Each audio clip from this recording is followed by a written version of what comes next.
We have arrived. You are now watching the episode that features what I consider to be the most pivotal decision of my career. The decision that is responsible for everything that has happened in the past 2.5 years. The decision that will surely continue to guide the future. Dearly beloved, we are gathered here today to explain this thing called the Matum. As discussed last chapter, I found myself at the top of 2016 faced with the realization that I didn't know what I was doing anymore. To remedy this, your boy called Mools, explaining to him that I needed to get back on track, and he was the one who I felt could help with that. Upon being enlisted, he spent the first few months helping me sort through admittedly bad songs that were created before I asked him to become the executive producer of the Melvin Burch operation. Soon, I realized that was hustling backwards, and that I wasn't writing anything new to replace those bad songs because I was paralyzed from being tangled up in my own ideas. Which brought me to a second phone call in April, around my 23rd birthday, where I explained to him that I felt I needed to, specifically, rectify my work rate. And that is what brings us here, the birth of the Matum. Folks, it's showtime! First, let's handle the obvious. What is a Matum? It's literally an ultimatum, just a truncated version of the word. Probably because Mools and I got tired of saying the full word whenever referencing it. The Matum means the ultimatum. Now the question would be, what was the ultimatum? The ultimatum was created by Mools in response to my expressed need for structure and self-discipline, and it's quite effective. The terms and mechanics are simple. Every week, I create, according to an assignment agreed upon by both of us.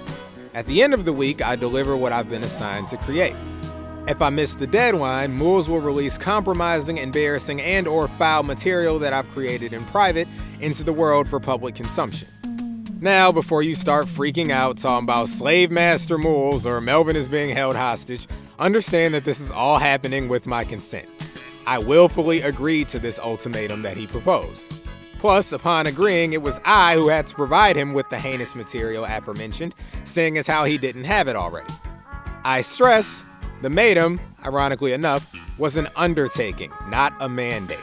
Remember, I came to him. It's pretty funny in hindsight, though. I think we'd both agree that the original terms of blackmail have all but faded away in the 2.5 years we've been at this.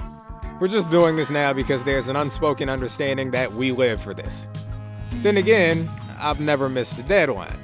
So maybe Mools has actually still had his finger on the button this whole time, ready to open my personal Pandora's box if I'm a second too late with an email. Who knows? Anyway, yeah. You now understand what the Matum, or the ultimatum, is. But if that were all it was, this episode would end now.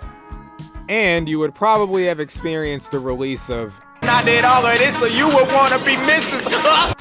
Here are the critical questions. What is the Matum responsible for exactly? What makes the Matum more than just a program to untangle, free, and enhance work ethic and ideas? And what about the Matum helps eliminate things like, at their root, not just the moment before they're uploaded? Well, let's start there. What I consider to be the backbone of the Matum, the pillar that keeps this whole thing from collapsing, can be found at the moment of its birth.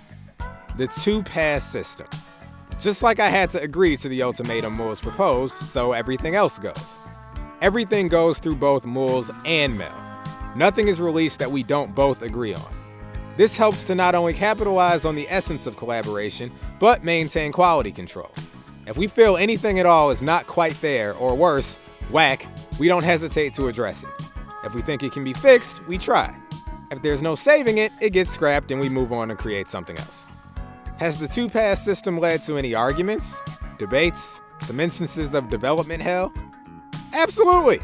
And it should! That's how it works. We scoped at a thing until we're on the same page. And there's always a thorough explanation that accompanies any grievance or criticism. That's the beauty of this thing. Sometimes I'll make something I think is great, he'll agree, and we'll proceed from there. Sometimes I'll make something I think is great, and he'll hit me with the, "You serious, bro? This sucks, and here's why." Sometimes I'll make something I'm not sure about, and he'll hit me with the, "Yo, you're tripping, dog. This is brilliant, and here's why." Sometimes I'll disagree with his perspective. Sometimes I'll be like, that's a fair point. Let's go back to the drawing board. And all of that goes both ways. The goal is to always end up with something that we both feel is #good. If it's not mutually enjoyed, we can't endorse it.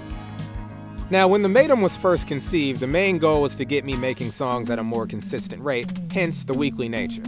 I believe the original idea was to write 2 songs a week. However, the Matum naturally evolved to include editing music videos, creating artwork, everything career-related. One week, the assignment might be the original one, write 2 songs. Another week, I might write 1 song and record 1 song.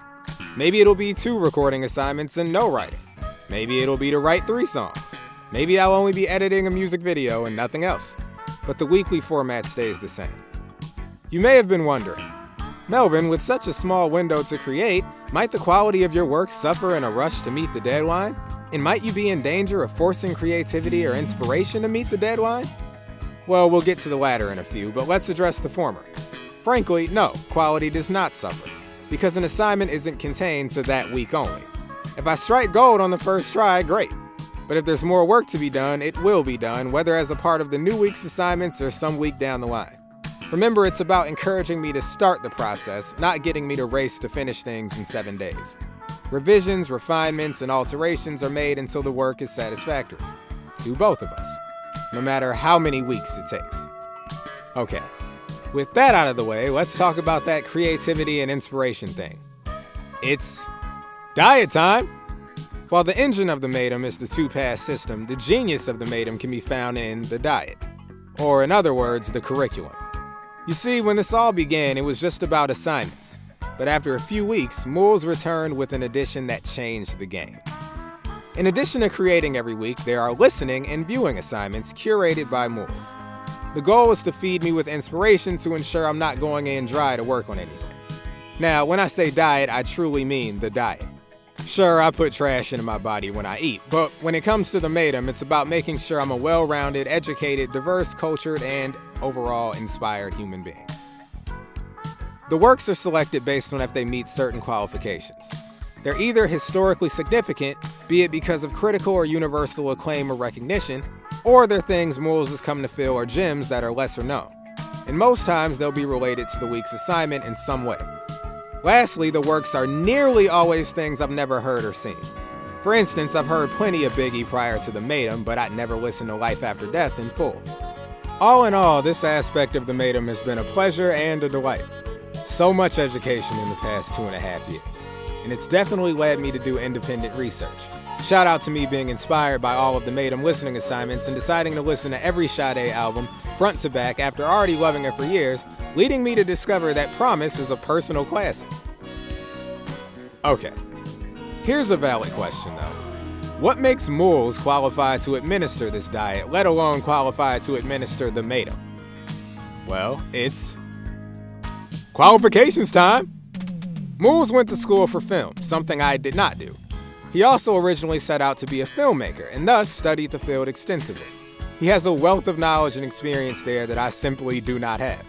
In addition to that, he'd been making music himself for many years, as well as listening to it longer than me, given that he's 6 years older.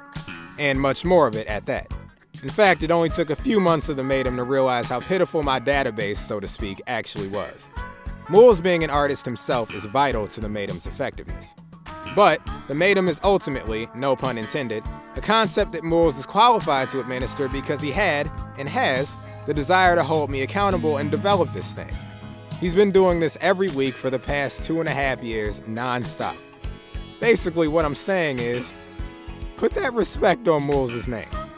This operation has pretty much become his life, and I'm eternally grateful to him for it. The Matum is a rigorous regimen. Really. Imagine. It's been 30 straight months of this.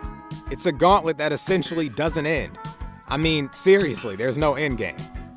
Will we just create and create and create until we die? Probably. But that is the Matum. A holistic self-improvement program like no other. The creation responsible for over 1,000 emails sent between Mools and Mel since 2016. And the thing responsible for the first song you ever got as a result of it, obviously. See you in a couple weeks.